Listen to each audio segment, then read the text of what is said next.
বিগত 15 বছরে যুব সমাজ খেলাধুলা থেকে দূরে চলে গিয়েছিল। ফ্যাসিস্টের লোকজনই মাদক ব্যবসা পরিচালনা করত বলেছেন বিএনপির কেন্দ্রীয় অর্থনীতি বিষয়ক সম্পাদক খালেদ হোসেন মাহবুব শ্যামল।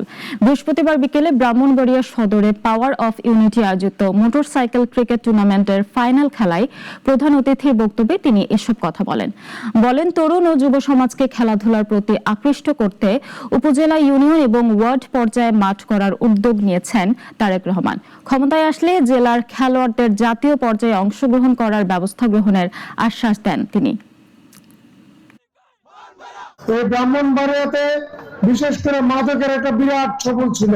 2024-এ 5ই আগস্টের পরে ফুটবল খেলা, ক্রিকেট খেলা, ব্যাডমিন্টন খেলা, এই সমস্ত খেলার আয়োজনের মাধ্যমে এই তরুণ সমাজ, যুব সমাজ খেলাধুলার প্রতি আকৃষ্ট হচ্ছে।